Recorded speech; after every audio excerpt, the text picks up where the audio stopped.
All right, hey guys, I'm back. This is Bob. And today I'm going to be doing Superman, the Man of Steel, number 2. I already did number 1, so I figured I would continue on with the story, or, not story, but series, considering that there will be a new Superman movie coming out. Um, and while I was happy to see uh, Crypto in it, I'm not really interested in seeing the movie. I'm not seeing anything that's blowing my skirt up. It looks like every other Superman movie I've already seen, so I'm not seeing the point. I don't know. Maybe I'll check it out when it comes out on streaming or something. But as of right now, I'm not very excited. But before I continue on with this, I want to tell you guys a little bit about me and my current project that I'm working on. Okay. This is Ghost Girl. Okay. This is a new comic that I am writing and drawing, and I'm working on it right now. I will be doing a Kickstarter for it. I've done one Kickstarter before on a solo project that I did, which was successful, and I've worked on several Kickstarter projects with some other people for their comics that I've drawn. I won't be doing the Kickstarter until I have drawn the entire book, so that it is a guarantee you will be getting what you're looking for, and that I won't be getting hit in crunch time or anything like that. But of course, I have kind of messed myself up a little bit because I am going to be moving, and I decided to do this project at the same time. And I could have waited, but I just I couldn't wait. If you saw another video I did where I talked about a friend of mine that passed away, it's a project that I feel like I just have to do, and I have to get it out there. So, without further ado, or without waiting anymore, this is it. This is Ghost Girl. Okay. Now back to our regularly scheduled program. Okay. So, Man of Steel number 2. Now, guys, I want to apologize for the sniffles. Right before I did this video, I went into like a 15-minute sneezing fit. Must be allergies or something, which I never had before, so I'm going to sound a little congested, and there may be a little bit of sniffling and stuff going on, so I want to apologize in advance for that. But here we go. Superman, Man of Steel number 2 by John Byrne. Okay. And this is our introduction to Lois Lane. Okay. We start off with a nice, beautiful splash page by John Byrne, inked by Dick Giordano. Can I just say, I think Dick Giordano is an awesome inker. He's one of my favorites. He inked Neil Adams in the Green Lantern, Green Arrow series that had come out. That was like, an award-winning series and everything. I love reading those, and I'm going to do videos of those at some point in the future. But I do love his inking, and I think it complements John Byrne's artwork just 100% in this. I know Terry Austin is the best, but Dick Giordano for John Byrne looks good also. Okay, but here's our beautiful splash page in the very beginning. Here we have Superman flying by right behind Lois Lane, who's talking to Perry White, and we are Perry White. We're right through his eyes or whatever at Lois Lane, and she's reacting to the look on his face as he just watched a man fly by in a cape. Okay. So he tells her, like, hey, was that your Superman guy that just flew by? And I find that kind of funny because it's like, how many people in Metropolis at this time were flying by? Everybody's kind of saying that they're surprised that they're seeing people fly and everything. So apparently there are no other superheroes here at this time. Uh, we know Batman exists because I think he's in the next issue that we'll be looking at. But anyway, Lois and Perry come out, and again, Perry is like, "Are you sure that's the Superman who saved the crashing space plane?" And Lois is like, "Oh, of course. Again, how many flying men are there in Metropolis?" So he's like, "You go get me that story. Get me that story right now, and don't you do anything else. I want that story." So she's like, "Okay," and she runs off. And as she runs off, we can see here on the next page that we have a look at somebody inside of a limo, and it is apparently Lex Luthor, and he is telling his driver to stop, pull over, and get Lois Lane because he'd like to talk to her. So that's exactly what the driver does. And when he comes out, Lois is like, "Look, I'm in the middle of something. I don't really need to do this right now, and Lex can talk to me later." But the driver's like, "No, he can't because he's about to leave to South America, and he'll be there for a year. So this is the last time you'll be able to talk to him." And she's just like, "You know what? I don't care. I've got bigger fish to fry." And she runs off, and Lex doesn't look too happy about that. Okay. But here we go now where she is running after Superman, but she lost him. So like that 2 second delay by Lex Luthor kind of threw her off, and she was unable to you know, she wasn't going to be able to follow him anyway. He's literally flying through the city of Metropolis, okay? But she gets a plan in her head, and she calls somebody who is a helicopter pilot, and she asks him for a favor. So he starts taking her around Metropolis, but also lets her know that, this is a man flying around. So he can actually be hiding anywhere, and they would never see him even in a helicopter flying above the city, okay? Now, here we go with one of these. I'm sorry. I grew up in the 80s, and I got to tell you, this was the reason that Sony invented the Walkman, is so that we did not have to hear other people's bad taste in music. So it is one of the greatest inventions of all time, were headphones. So this was an extremely annoying thing. It's like people were like, oh, I want to hear music, but I'm going to make sure everybody in the world can hear it as well.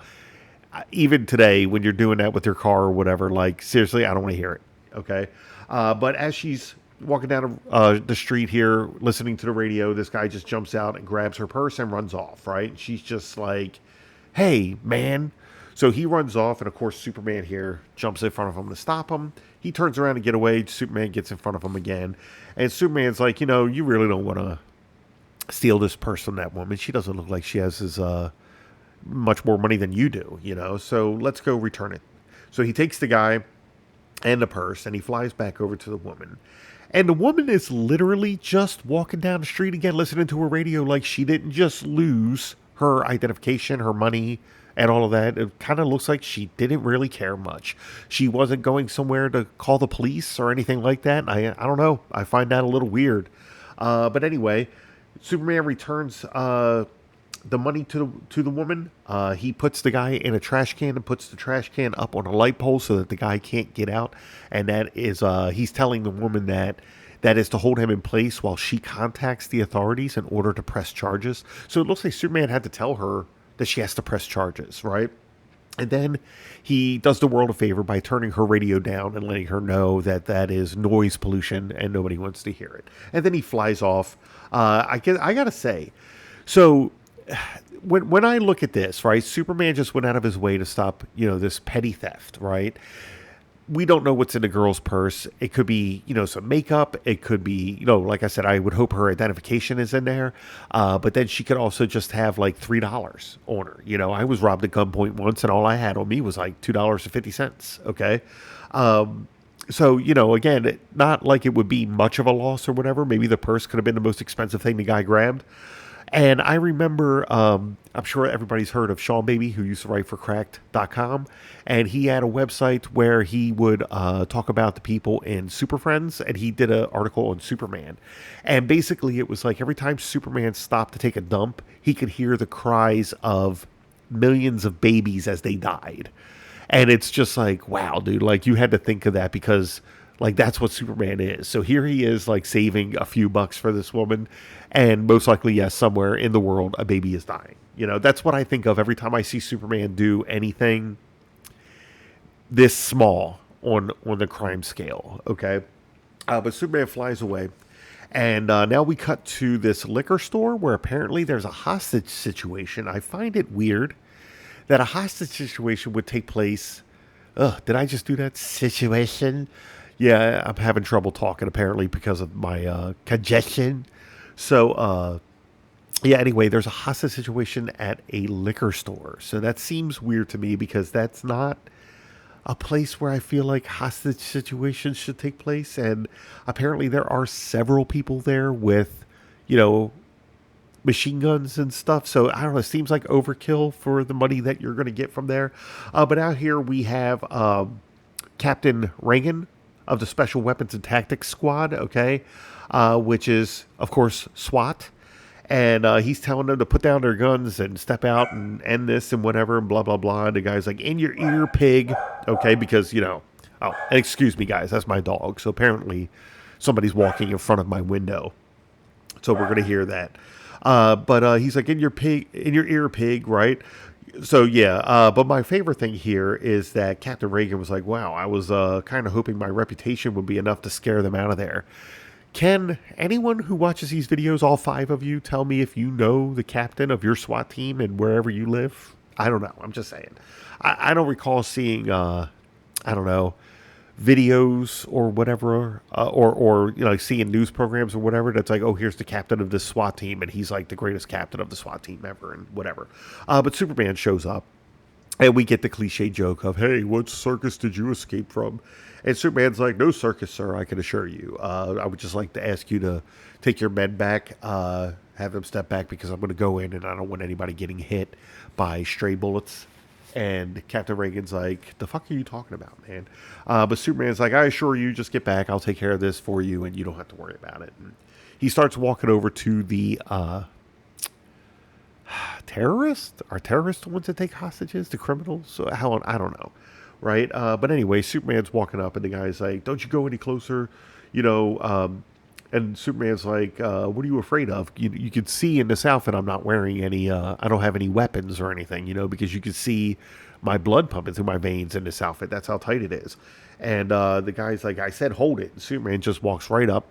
And here's where it reminded me. So I feel like this was taken not taken, but this was used in Superman Returns. With, you know, the scene where Superman gets shot in the eye at close, you know, point blank range or whatever, which I always found to be hilarious. Like the guy is literally shooting this like 50 caliber, you know, machine gun or whatever. I'm not a big gun person. I don't know guns, you know, shooting this as Superman and they're just bouncing off and doing nothing. And then when the guy runs out of ammo, he pulls like his old 9mm and shoots him in the eye, thinking somehow that was going to do something. But that's what this reminded me of, is Superman just kind of pinches the barrel on it, smiling the whole time, and ends that. And then we have the rest of these terrorists or whatever in this liquor store. And they're like, hey, you know, can't believe it. You see what that guy did to that guy's gun and everything? So they're just like, waste that mother, right? So they start shooting at Superman. And Superman just sits there.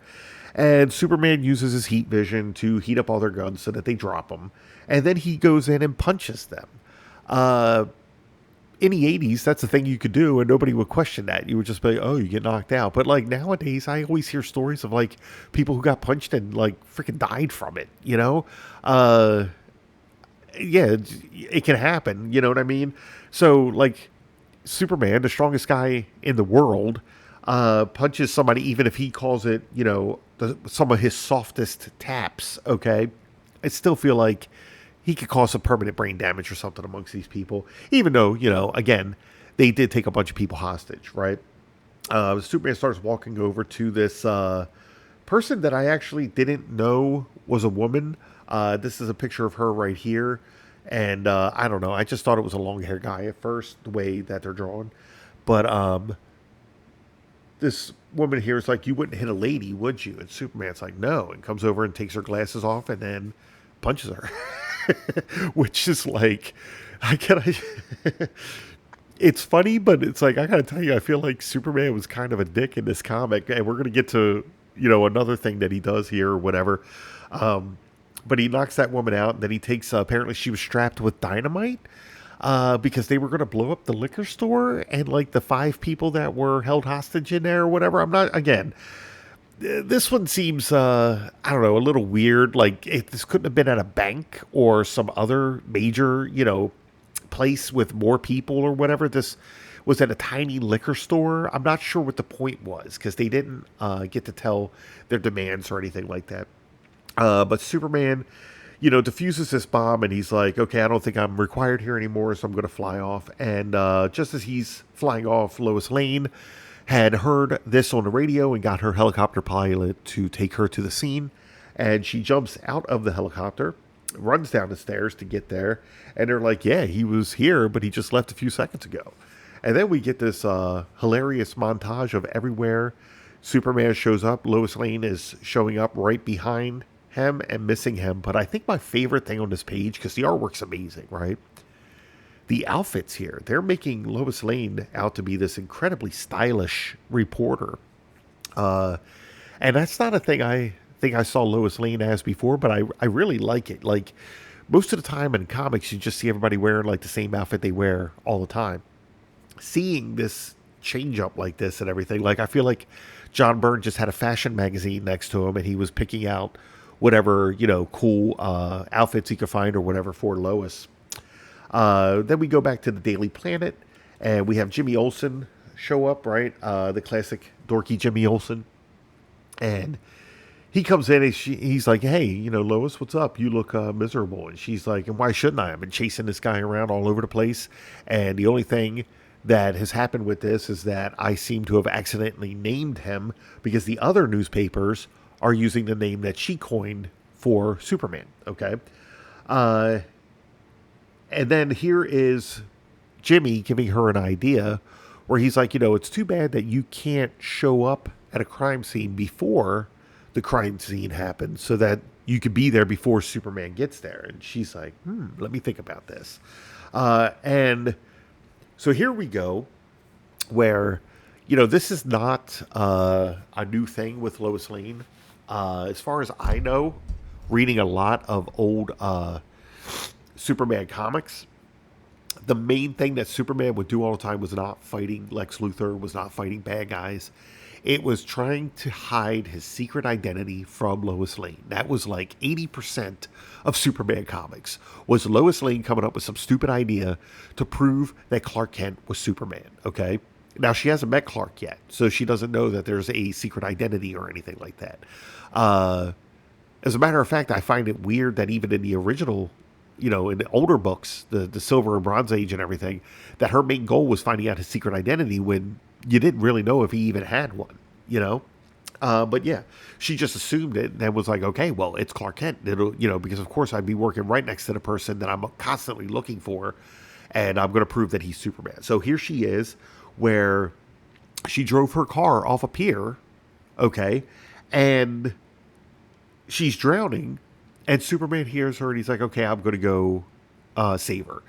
So we've seen this in the movies. We've seen this in the comics. This is a thing that's happened many, many, many times. But this is also the introduction of Superman to her. Like, she has not spoken to him yet. She does not know the extent of his powers. She could have done this and he could have been off-world. Who knows, right? She really took the risk. I get it. And that's what Lois Lane will do. So I have no notes on that. It's, so here's Superman. And I do find it funny that right here, we literally have this ramp. Like, did they set that up for Lois to just fly off of here into the water, right? That's what it looks like to me. I don't know. I have never worked at a dock or anything, so I don't know if that's a standard thing that would be there. But Superman dives into the water, goes to the car, which is deep, deep underwater, right? And she's sitting there about to drown. And he pulls the car up, right? Lands it, and then says, hey, I'm going to take you to your house so that you can get out of these wet clothes and into something dry. And Lois is like, wait a minute, hold on. You know where I live? And Superman's like, of course, Miss Lane. I know where everyone lives.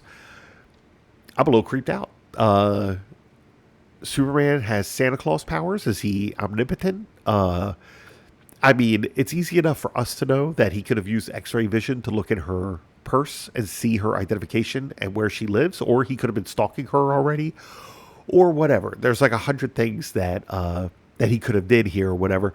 But is John Byrne actually establishing that Superman has an all-knowing power of knowing like where everybody is at all times? He later on even makes the case. Well, we're going to get to that, and I'll point out that little weird contradiction. But like, he drops her off and he's about to fly away, and she's like, hey, you get your ass back here, right? And he's like, yes, right, with this little snarky look or whatever, which I found hilarious. And we're inside Lois Lane's very stylish apartment. She's a very stylish girl in this book. I kind of like that. She comes out with some wine and some brie, and Superman's like, I'm not a person who drinks, and I never acquired a taste for brie. So to me, that's weird, because I think Superman should have super taste buds, and brie is delicious. Well, anyway, so she starts asking him questions, and he's like, you can ask me these questions and I'll answer them, but these answers aren't going to do you any good. And I found that weird, that like every time she's like sitting there trying to interview him, first of all, if he knows where she lives, he knows she's a reporter. Okay.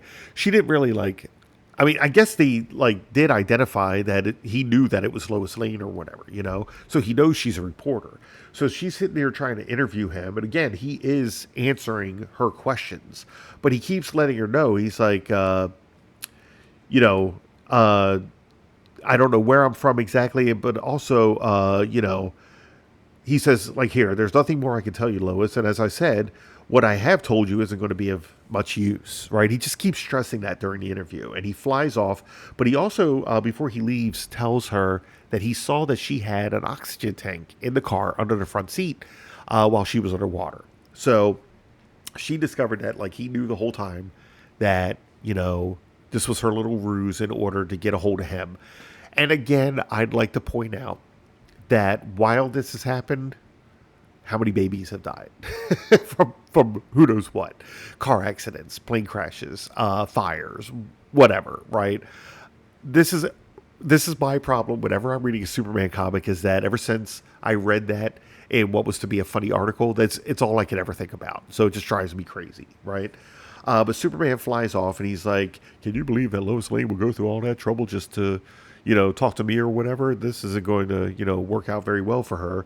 But right now I have an appointment to keep with a certain Mr. Perry White that I made 2 days ago as Clark Kent, right? So here he is changing into his Clark Kent identity. And then we cut back to the Daily Planet with Lois Lane bursting through Perry White's door like, "I've got the story of the century. I've talked to Superman, and this is the information I got." And Perry's like, "Lois, don't you, like, look at your messages?" And she's like, "No, I was too busy writing a story or whatever." And he's like, "But I've already got..." He's like, "Why don't I get excited about your story that we've already printed on the front page here?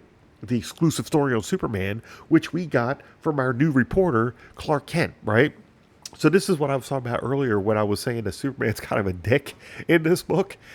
Like, he was like, "Yeah, Lois, you're trying to get the scoop on Superman or whatever, but I'm Superman and I'm going to give it to myself. Okay, so fuck you. I want the job, so I'm going to do this or whatever, right?" So I don't know. That seems like, I'm sure that Superman is a great reporter. I'm sure somehow his superpowers translate to writing articles.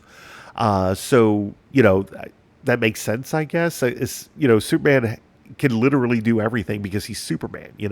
So I guess it translates to that. But I feel like he could have gotten a job some other way without having to milk this. But I guess it was a prime opportunity and he had the perfect, way of achieving it, right? So that is the end of this issue. And it says next issue, one night, what does it say? One night in Gotham City in 2 weeks, right? So I guess these were coming out every 2 weeks. Man, I got to tell you, John Byrne was amazing to put out a book with this quality art every 2 weeks or whatever for this 6-issue miniseries that, like, isn't a 6-issue miniseries. Like, this was the introductory series, but then it, like, continues on or whatever, so I have more. But guys, again, I want to thank you for watching this. Remember, I've got a comic that I'm working on coming out on Kickstarter in the future. If you think you might be interested in that at all, go ahead and hit subscribe so that you can stay up to date with any new information I give out about it. Also, if you like this video, hit like because it helps my channel grow, and that's what I'm trying to do. So guys, thanks for watching. Until next time.